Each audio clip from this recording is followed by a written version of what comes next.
ಚಾನಲ್ದಾಗ ಮಾತಾಡ್ತಿದ್ದೆ 2013 ನಾ MS ಸ್ವಾಮಿನಾಥನ್ ಆಯೋಗದ ಶಿಫಾರಸು ತಂದ ತೀರ್ತೀನಿ ಅಧಿಕಾರ ಬಂದಮೇಲೆ ಅಂತ ಅದು ನೆನಪೂ ಇಲ್ಲ ಅವ್ರಿಗೆ. ಮತ್ತು ಅಫಿಡವಿಟ್ ಕೊಟ್ಟಿದ್ದಾರೆ ಇದು ಮಾಡಲಿಕ್ಕೆ ಸಾಧ್ಯ ಇಲ್ಲ, ಅಸಾಧ್ಯ ಅಂತೆ. ಅದಕ್ಕೆ ಈಗ ರಾಹುಲ್ ಗಾಂಧಿಯವರು ಅದನ್ನೇ ಮಾತಾಡ್ತಾ ಇದ್ದಾರೆ. ಇದು ಮಾಡಲಿಲ್ಲ, ಯಾರು ಬೇಡ ಅಂತಾರೆ? ಉದ್ಯೋಗ ಸೃಷ್ಟಿ ಆಗೋದು ಕೇವಲ ಕೃಷಿ ಕ್ಷೇತ್ರ, ಕೃಷಿಗೆ ಸಂಬಂಧಿಸಿದ ಉದ್ಯೋಗಗಳಲ್ಲಿ ಮಾತ್ರ. ಮೊದಲು ಹೇಳ್ತಾ ಇದ್ದೀನಿ ಈ ಮಾತನ್ನು ನಮ್ಮ ಜನರಿಗೆ. ಉಳಿದು ಯಾವುದೇ ಕ್ಷೇತ್ರದಲ್ಲಿ ಅಷ್ಟೇ ರೀ, ಬಂದರೆ ಬಾರೇ ಬಲ್ಲಿಗೆ ತೀರಾಳೆ. ಯಾಕೆ ಬಂದ್ರೆ ನಮ್ಮಲ್ಲೇ ಒಂದನೇದು ಸ್ಕಿಲ್ ಇಲ್ಲ, ಎರಡನೇದು ಇನ್ವೆಸ್ಟ್ಮೆಂಟ್ ದುಡ್ಡಿಲ್ಲ. ನಾವು ಇವತ್ತಪ್ಪ ಟೆಕ್ನಿಕಲಿಲ್ಲ ಸೌಂಡ್ ಅದಿಲ್ಲಪ್ಪ. ಒಂದಿನ ಫ್ಯಾಕ್ಟ್ರಿ ಮಾಡ್ತಾನೆ ಮತ್ತೆ ಮಾಡ್ತಾನೆ ಅಂತಂದ್ರೆ ಯಾವ ಫ್ಯಾಕ್ಟ್ರಿ ಮಾಡಿದ್ರಪ್ಪ? ಮಿನಿಮಮ್ ಕೋಟಿ ಇನ್ವೆಸ್ಟ್ಮೆಂಟ್ ಬೇಕು. ಯಾರು ಕೊಡೋರು? ಈಗ ಉದಾಹರಣೆ MBBS ಅವ್ರು ತೊಗೊಳಿತ್ತು, MD ಅವ್ರನ್ನ ತೊಗೊಳ್ರಿ. MD ಆದಪ್ಪ ಪಾಪ ಅವರು ಒಂದು ಖಾಸಗಿ ಏನೋ ತೆಗಿಬೇಕಂದ್ರೆ ಕೋಟಿಗಳಲ್ಲಿ ದುಡ್ಡು ಬೇಕು.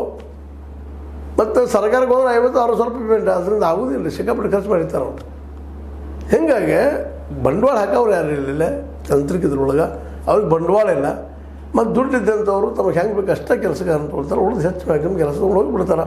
ಹೀಗಾಗಿ ಉದ್ಯೋಗ ಸೃಷ್ಟಿ ಯಾವುದೇ ಕ್ಷೇತ್ರದಲ್ಲಿ ಇವತ್ತಿಲ್ಲ. ಇದು ಚಾಲೆಂಜ್ ಮಾಡಿ ಹೇಳುವಂಥದ್ದು. ನಾವು 142 ಕೋಟಿ ಇದ್ದೀವಿ, ಆದರೆ ಎಷ್ಟು ಜನ ನಿಜವಾಗಿ ಎಷ್ಟು ಜನರಿಗೆ ಉದ್ಯೋಗ ಕೊಡೋಕ್ಕೆ ಸಾಧ್ಯ ಆಗೈತಿಯಲ್ಲ. ಕಾರ್ಪೊರೇಟ್ಗಳು ಬಂದ, ಓಪನ್ ಮಾರ್ಕೆಟ್ ಬಂದು 1991 ಬಂದೈತಿ. ಇವತ್ತು ನಮ್ಮ ಇವರಿಂದ ಯಾರೋ ಮಿಸ್ಟರ್ PV ನರಸಿಂಹರಾವ್ ಮತ್ತು ಮನಮೋಹನ್ ಸಿಂಗ್ರಿಂದ ಇವತ್ತಿಗೂ ಉದ್ಯೋಗ ಸೃಷ್ಟಿ ಮಾಡಲಿಕ್ಕೆ ಆಗ್ತಾಯಿಲ್ಲ.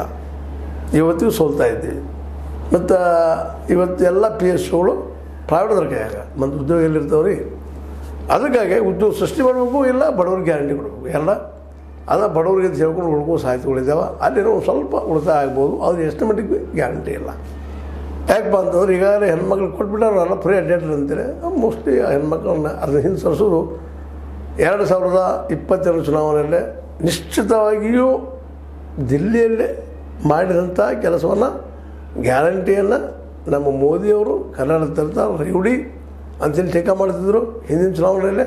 ಆದರೆ ಇವತ್ತು ಪಾಲಿಸಿ ಮಾಡಿಕೊಂಡ ಕಾಂಗ್ರೆಸ್ಸಿಗೆ ಮಾತ್ರ ತಗಡ ಮುಖಾಬಲ ಕೊಡ್ತಾರೆ. ಅದಕ್ಕೆ ಬಡವರಿಗೆಲ್ಲ ಗ್ಯಾರಂಟಿ ಆದರೆ ತ್ರಾಸ ಐತಿ ಹೇಳೋದು ಅಷ್ಟು ಸತ್ಯತೆ. ಹೀಗಾಗಿ ಅನುದಾನ ಇಲ್ಲದಕ್ಕೂ ನೋಡಿದ್ದಪ್ಪ, ಆದರೆ ಗ್ಯಾರಂಟಿ ಬಂದು ಮಾಡೋಗಿಲ್ಲ ಅನ್ನೋ ಮಾನಸಿಕತೆಗೆ ಇವತ್ತು ಕಾಂಗ್ರೆಸ್ ಬಂದಿದ್ದು. ಹೌದಲ್ರಿ?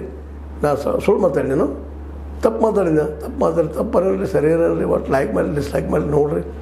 ಅದೇ ಕಾಲಕ್ಕೆ ಇದಕ್ಕೆ ಸಬ್ಸ್ಕ್ರೈಬ್ ಮಾಡಲಿಕ್ಕೆ ಹೋಗ್ಬೇಡ್ರಿ ಅಂತ ಹೇಳ್ತಾ, ಹೇ ಸೀತಾರಾಮ್ ಅರ್ಥಾತ್ H16 ನ್ಯೂಸ್, ಇದು ಸತ್ಯದ ಕೈಗನ್ನಡಿ ವಂದನೆಗಳು.